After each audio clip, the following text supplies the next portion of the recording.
Our topic for today is about the one of the power principles for giving. Ito daw mga kapatid ang isa sa mga makakapangyarihan mga prinsipyo sa pagbibigay. The topic that I would like to discuss with you mga kapatid is that don't give to be recognized. Huwag tayong magbigay para magmalaki, para makakuha ng plaque o ng award. Magbigay daw tayo ng pasikreto because God will reward you openly. Mas maganda na yung ikaw ay nagbibigay. Maganda yung may mga pakimkim. Alam mo yung pakimkim, tayo mga bata, mga kapatid. Yan ay laro natin na mga bata. Maganda na sa tao yung, maganda na yung pag nagbigay ka sa magulang mo. Wag mo na sabihin sa mga kapatid mo lahat. Ikaw na lang at yung magulang mo nagkakaintindihan, mga kapatid. Amen. Bagay, maganda rin minsan nalalaman nila, baka akala nila ay hindi. Pero yung mga magulang mo, sila naman magsasabi na rin eh. Hindi na kailangan ikaw mag-broadcast, nagbigay sa akin si Ninang ganire. Nagbigay sa akin si Mili ng ganire. Hindi na kailangan ikaw. Now, ano ang ating mga motibo sa ating pagbibigay sa Diyos? What are your motives for giving to God? Ano ang nagiging motibo natin? Bakit ka nagbibigay sa Diyos? Kaya makikita natin mga kapatid, sa Mateo chapter 6, verse 1 to 4, basahin natin very quickly, yung sinasabi ng Panginoon sa Mateo. Mateo chapter 6, verse 1 to 4. Ito mga kapatid ay ang mga prinsipyo ng kung paano tayo makapagbibigay ng tama sa Diyos. Matthew chapter 6. Pag-ingatan ninyong hindi pakitang tao ang pagtupad ninyo sa inyong mga tungkulin sa Diyos. So, ganoon din, hindi lang sa pagbibigay kasi ang pagbibigay natin at Milen, hindi lang sa pera. We also give God our talents and our time, yung ating panahon sa Diyos. Hindi para magpakitang tao. Kapag ganyan ang ginawa ninyo, wala kayong matatamong gantimpala buhat sa inyong Ama na nasa langit.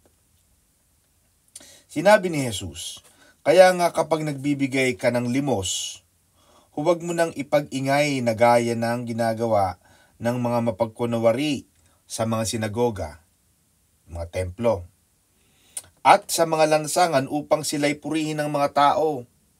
Tandaan ninyo, tinanggap na nila ang kanilang gantimpala. Sa halip kapag nagbibigay ka ng limos, huwag mong ipaalam ito kahit sa magaling o matalik mong kaibigan. Gawin mong lihim ang iyong pagbibigay ng limos at ang iyong Ama na nakakakita ng kabutihang ginagawa mo ng lihim ang siyang magbibigay ng gantimpala sa iyo. Alam mo ba yung ginagawa mo ng mga palihim? Hindi natutulog ang Diyos na nakikita ng Panginoon ang lahat ng iyong ginagawa. Amen? So, ang sinasabi ni Jesus mga kapatid, binigyan tayo ng babala na huwag tayong magbigay na may mga maling motibo. Para lang tayo ipapurihan, ma-recognize ng mga tao. Bakit? Mapupurfit. Mawawalang kabuluhan ang ating pagbibigay. Hindi mahalaga sa Panginoon mga kapatid kung paano at bakit tayo nagbibigay.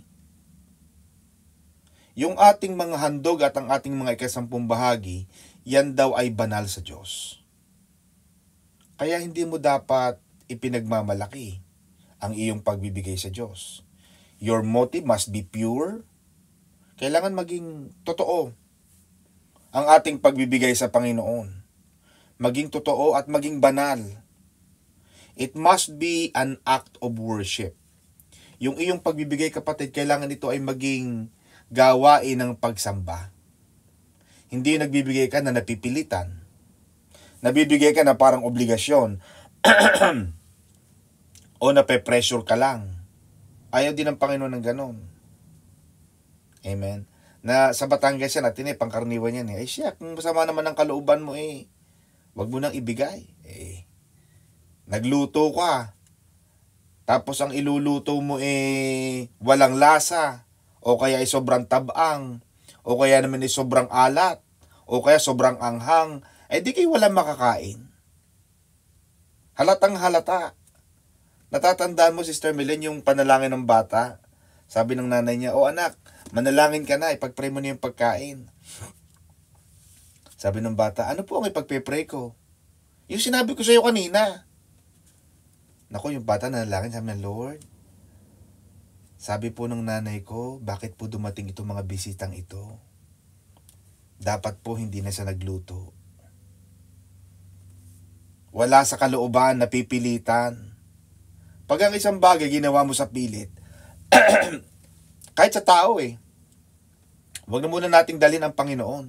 Sa tao na lang. Pag ang iyong ginagawa ay pilit, hindi maganda ang pakiramdam. Alam mo yung ngiting aso? Alam mo yung talagang halos walang kagana-ganang kausap. Ganon din sa pagbibigay sa Panginoon. It must be from the heart of love. Pag nagbigay ka sa Diyos, talagang gusto mong magbigay. Kasi kita ng Panginoon ang iyong puso. Hindi yung parang ito ay obligasyon. Amen ba mga kapatid? Para sa akin mga kapatid, at tayo naman itatanda din, Ate Milin, Atine, tayo itatanda. Siyempre, pagtanda mo, baka wala ka na rin kita. Kahiya-hiya, yung ikaw yung anak mo aragang 2,000. Kundangan na lang magbigay sa inyo. Para bagang parang ikaw binabaoy baga.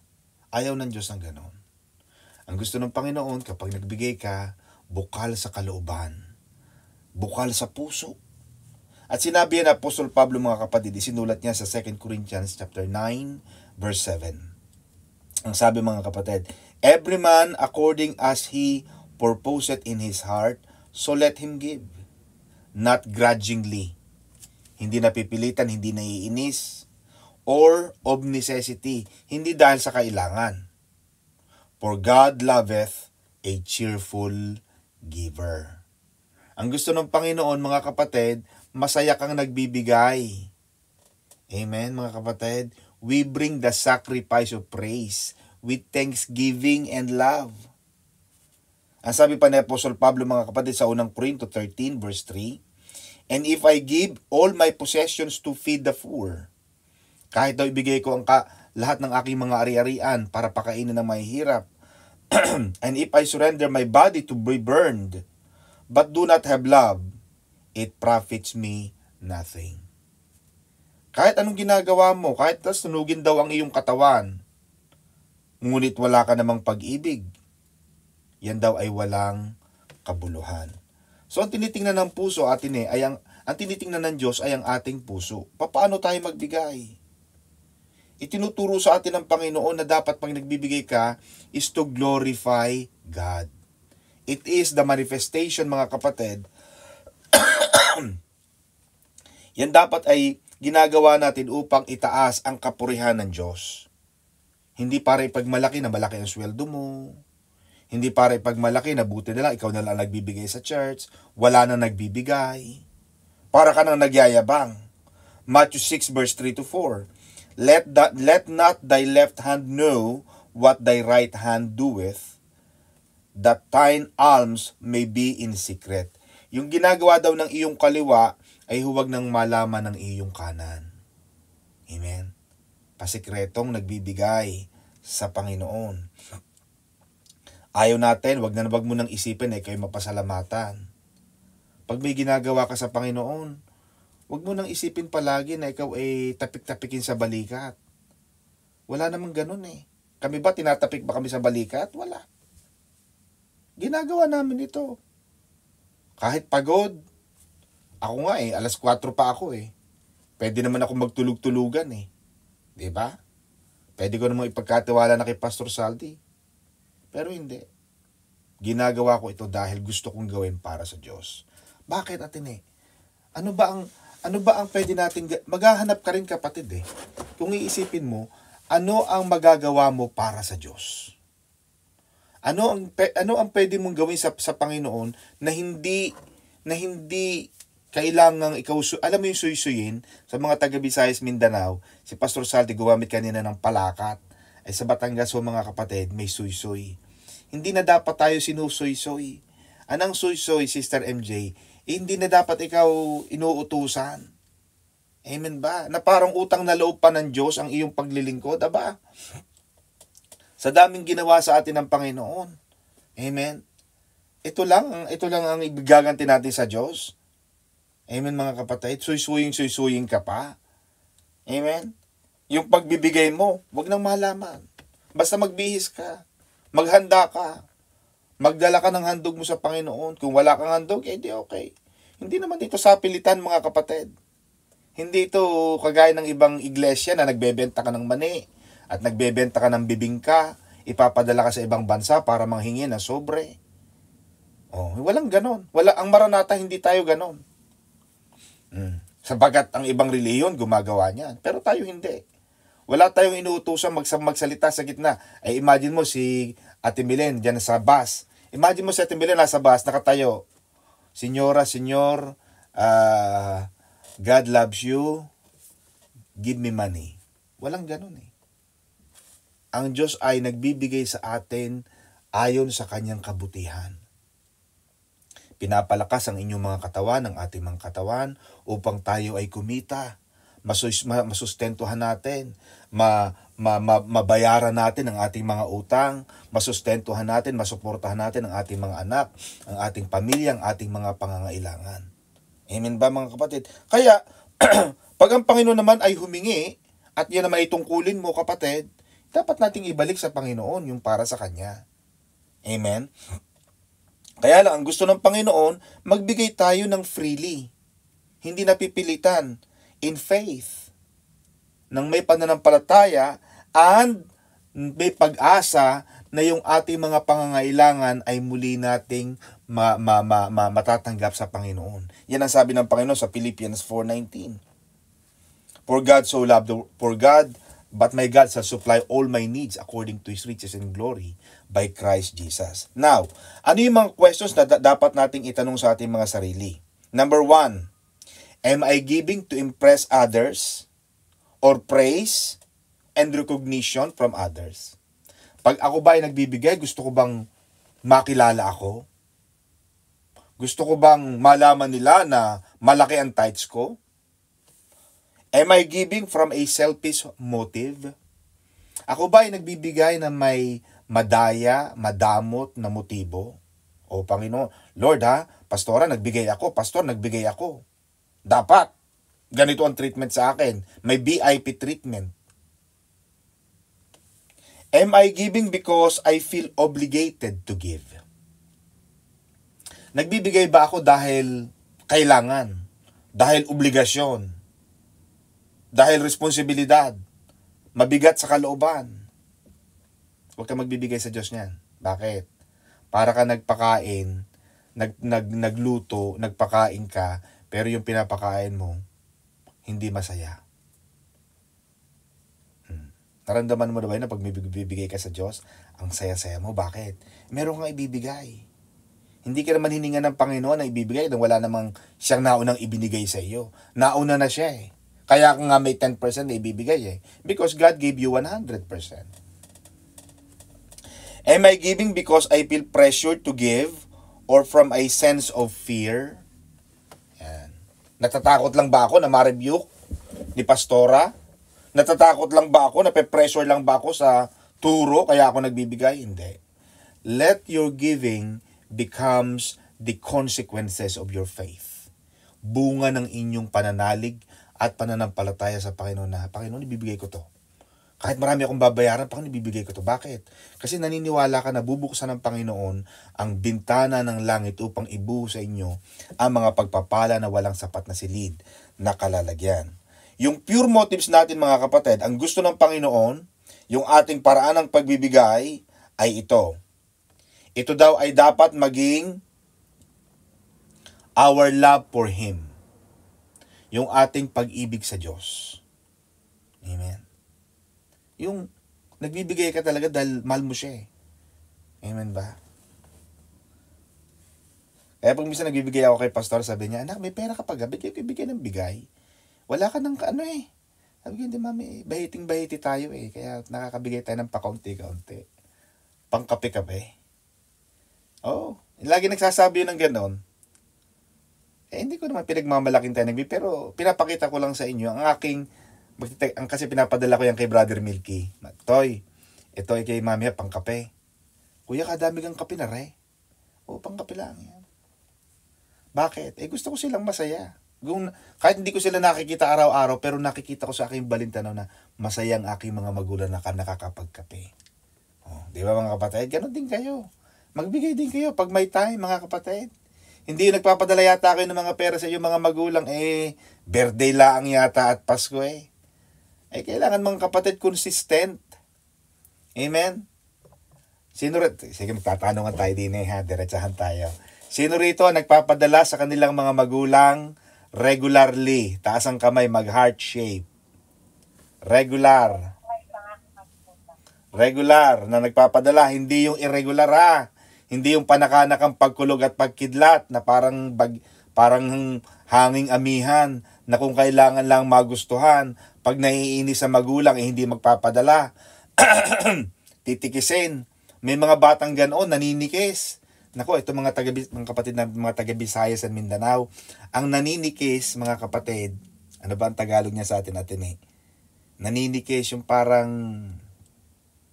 anong Ate Milen yung naninikis? Yung parang, tinitiis yung magulang na hindi mapadalhan. Pag hindi mo pinadalhan ng iyong magulang, kapatid, saan ba kukuha? Di mangungutang sa kapitbahay. Kahiya-hiya, kapatid. Naturingang nag-a-abroad tayo, ang iyong magulang nangungutang sa kapitbahay. Nako mga kapatid, paano naman ang ating mga magulang? Tutulungan ninyo mga kapatid ko. Bakit? Yan ay isang mahalagang utos ng Diyos. Ang nagmamahal sa magulang, may malaking gantimpalang naghihintay sa atin. At tandaan ninyo mga kapatid, kung ano ang iyong ginawa sa iyong magulang, yan din ang gagawin ng iyong mga anak sa iyo.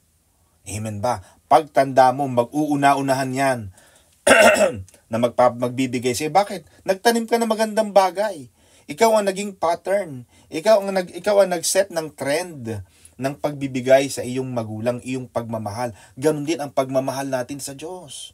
Mga kapatid, yung pagbibigay mo dapat talagang kahit hindi ka sinasagot ng Panginoon ang iyong mga panalangin, at sabi nga ni Atene, kahit dumaraan ka sa mga pagsubok, hindi dapat naaapektuhan ang pagbibigay sa Panginoon. Ganon din sa magulang. Kahit kayo ay nagkakababag, alam mo yung babag, mga kapatid, sa Visayas Mindanao, ang babag sa amin ay away o konting alitan, konting hindi pagkakaintindihan. Mga kapatid, kung kayo man ay nagkakababag ng inyong mga kapatid at magmamagulang, ang magulang ay huwag mong isasali. Mga kapatid, hindi kasali ang magulang sa away ninyong magkakapatid. Amen? At pag nagbigay ka, mami, daddy, tatay, nanay, areho ang inyong pangkape. Areho ay bumili kayo magparibando kayo ng buhok. Kayo ay magpapamanicure. Kayo ay magpapapedicure. Kayo ay magpapafacial. Di ba mga kapatid? Bakit? Mahal natin sila eh. At pag ganyan ang ginawa mo mga kapatid, sasabihin ko sa inyo, kayong nagiging daluyan kasi nagiging sentro kayo, ang tawag sa iyo kapatid ay reservoir. Alam mo yung tangke, pag ikaw ay tangke ng pagpapala, nakaimbak sa iyo ang tubig. At sa imbaka na yun, sa iyo kumukuha, dumadaloy, nagmumula ang mga biyaya na napupunta sa iyong pamilya. Kaya pag ikaw ay imbakan ng pagpapala, at iyong pagpapalang yun ay ginagamit mo upang pagpalain ang kaharian ng Diyos, pagpalain ng iyong pamilya, pagpalain ng mga taong nangangailangan, hindi ka hahayaan ng Panginoon na maubusan. Bakit? Tangki ka eh. Hindi papayag ang Panginoon na ikaw ay channel of blessing tapos mauubusan ka. Tatanungin mo na ang Panginoon. Ang sabi ng Panginoon, bubuksan ko ang dungawan sa langit eh. Kaya hindi ka hahayaan ng Panginoon na maubusan. Ano pa ang mga pure motives mga kapatid? forgiving that God wants you to have are, one, number two, to worship Him for who He is. Ibig sabihin, talagang sasambahin mo siya dahil talagang ganun ang katangian niya. Siya ay Diyos na mapagbigay. Kaya makikita mo mga kapatid, all throughout the biblical history, ang Panginoon muna ang unang nagbibigay. Pag makikita mo about biblical characters niyan atin lahat ng mga Bible characters, may kanya-kanyang katangian ang Panginoon. Abraham, ibinigay niya ang kanyang nag-isang anak na si Isaac. Jonah, he was running away from Nineveh. Pero pag tiningnan mo ang buhay ni Jonah atin it's like Jesus, isn't it? Jesus at the last minute or before He was crucified, He was asking God, Lord, take it away from me. Ayaw ko, Panginoon, na mamatay Just like Jonah, he doesn't want to go to Nineveh. He went to Tarsus. But he has to go back to Nineveh to preach the gospel. Dahil yung mga tao doon makasalanan. Ang sabi ni Jonah sa kanila, magsisi kayo. Tanggapin ninyo, kilalanin ninyo ang Panginoon. Magsisi kayo upang hindi kayo maparusahan. Nagsisi sila. Yung mga tao sa Nineveh, including the king of Nineveh, the prime minister of Nineveh, they understood the principle of repentance. Lahat ng mga biblical characters, mga kapatid, lahat yan ay may katangian ng Diyos. Kaya, kapag nagbibigay tayo, inaalala mo, kinikilala mo ang katangian ng Panginoon. Kapag ikaw daw ay nagbibigay, ang gusto ng Panginoon is to thank and praise Him for all He has done for you. Yung iyong pagbibigay sa iyong magulang, for example hindi ka naman magiging ganyan kung wala ang magulang mo. Hindi ka naman makakarating diyan. Kada ligaw ikaw ay itapon sa dagat, ikaw ay malunod na doon, pero hindi kayo tinapon. Amen ba? Kahit ikaw ay iyak ng iyak. Amen ba? Nung ako'y bata, sabi ni Pastora, ay nakututoy, ikaw ay napakaligalig. Ikaw ay pagka mainit, ikaw ay naiinis, ayaw mo nang mainit, lagi mong gusto bukas ang electric fan. Ganun ang kamahal ng electric fan. Noon pala, mahal na rin ang kuryente. Ngayon lalo nang mahal. Di kada liga akong paluin, pero hindi. Dahil sa ginawa sa akin ng aking mga magulang, una ang Panginoon, pangalawang aking mga magulang, narating ko kung ano man ang meron ako ngayon. Ganon din naman. Ngayong tayo naman ang may lakas, ang kumikita, mga kapatid, panahon na upang tayo naman ang magbigay sa kanila. Tayo naman ang umakay sa kanila, sa kanilang katandaan. Nung bata ka, wala kang ginawa, kundi kwento ng iyong manika. Amen ba? Paulit-ulit ang iyong manika. Ang iyong nanay, ang iyong tatay, napupuyat. Walang ginawa kundi makinig sa iyong kwento. Pag naiyak ka atine, siguro pag lobo, pag nagpunta ka ng bayan, wala kang ginawa kundi magturo ng lobo. Amen ba? Walang ginawa ang magulang mo para pakinggan ka. Ngayon naman, pag ang iyong magulang ay tumanda na at nakakalimot na, may Alzheimer, kwento na ng kwento, iparamdam mo rin sa kanila na handa kang makinig sa kanila. Hindi mo sila sasabihin, paulit-ulit naman kayo, alam mo na yon. Kaya paulit-ulit, minsan ang mga matatanda, tumatawag na lang para may makausap. Alam mo gayon? Yung parang wala na talagang sasabihin, minsan naman paulit-ulit na lang ang kwento Pero because nararamdaman mo na ang magulang mo ay tumatanda na, kumbaga sa araw at ay dumadating na sa takip silim, yung sunset, it's your turn na makinig sa kanila. Ibigay mo naman ang panahon sa kanila. Amen mga kapatid. Number 4 mga kapatid, pag tayo daw ay nagbibigay, ang gusto ng Panginoon, magbigay tayo to glorify Him. Salamat sa Panginoon. Kung wala ang Panginoon, wala akong kitang 1,500 euro, Ate Uye. Kung wala akong 1,000, Panginoon, kung wala kang lakas sa akin, ay itong 1,000 euro ito wala. Magkano ang 1,000 euro? Magkano ng palitan niya Ate Milen? Sa inyo dyan? Magkano? 62. Biruin mo yun. Kataas pala. 1,000 euro, biro mo 62,000, Ate Uye. Di ba? Kung sa atin, kung kikita ng kahit na, di ba? 6,000, ang 8,000 ay pahirapan. 10,000 ay pahirapan. Nagtatrabaho na yan sa bangko ha, naka-uniform. Sa SM, Nag-i-stocking, nagli-lipstick, namamasahe, nabili ng uniforme, bumibili ng pagkain sa tanghali. Oh, pero ikaw, kita mo, ano gang meron tayo para tamasahin natin yung mga meron tayo? Wala tayong advantage sa kanila eh. Alam mo, kaya nga meron akong nakalagay sa aking Facebook sa aking post nung siguro few weeks ago, maraming tao ang nagtataka. Bakit sa kabila ng maraming hindi to para sa akin. Ito ay quote lamang. Kumbaga, pag nakakaisip ako ng magandang quote, may mga magagandang revelation ng Panginoon, isinusulat ko 'yan. Nakakapagtaka, maraming tao ang naninira. Maraming tao ang nangbabash at hindi sila makapaniwala bakit hanggang ngayon ako ay pinagpapala. Oh, bakit hanggang ngayon? Oh, kung iisipin mo, isipin ni Satanas, siguro bagsak na ito. Pero sa mga pagsubok at mga dagok ng buhay, diyan mo nakikita ang kaluwalhatian, ang kabutihan at ang pabor ng Diyos. Amen, mga kapatid? Kaya pa nagbibigay ka, yan mga kapatid ay para ibigay ang papuri sa Diyos. Amen? Number 5, to follow Him in giving as an act of obedience to His Word. Yung ating pagbibigay, ito ay ang ating susi, ang ating pagsunod sa batas ng Diyos. Kasi talaga ang utos ng Panginoon eh. Hindi naman tayo nagbibigay na, sabi ko nga sa inyo mga kapatid, hindi naman tayo nagbebenta ng mga mani at ng mga kung ano-ano, hindi tayo nagpupunta sa iba't ibang bansa para manghingi. Mga kapatid, hindi tayo ganoon. In fact, sinabihan ko si Pastoro noon eh. Sabi ko, ma'am, bakit tayo hindi gayon? Bakit ka tayo hindi natin ginagawa? Ayun, sabi ni Bishop, naku, Totoy, ay hindi naman tayo gayon. Tayo, kung ano lamang ang meron tayo. Kung tayo meron gantong pera, yun ay ipapagawa ng ating bubong. Pagka ganito, Ay, nung ako'y umuwi, Ate Milen, sobrang init. Ang laging kausap ni Bishop, alam mo, pawis na pawis siya. Ang kausap niya yung gumagawa ng aircon. Ilan ang aircon sa church? Ang dami. Oh, hindi na tumatakbo. Minsan ang tubig, walang tubig. Nako mga kapatid, talagang yan ay yung ating pagbibigay mga kapatid ay napupunta sa pagsuporta sa ating iglesia. At huwag kayong mag-iisip na ginagastos mga kapatid. Napakarami na nating mga isipin. Pagka kayo nagbibigay sa Panginoon, may mga isip pa kayo na iba mga kapatid, baka kayo nadadaya.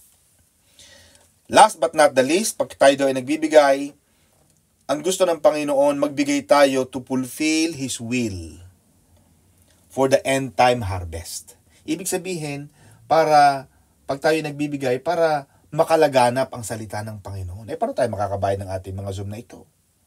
Paano tayo makakabili kami ni Pastor Saldi ng aming barong? Aba, ay ari naman mga kapatid ay hindi libre. Ari ay binibili, mga kapatid ko. Amen? Kaya pag tayo nagbibigay, itanong natin sa ating mga sarili, ano ang ating motibo sa ating pagbibigay? Ikaw ba'y nagbibigay para papurihan ka? Para ikaw ay palakpakan ng tao, hangaan ng tao?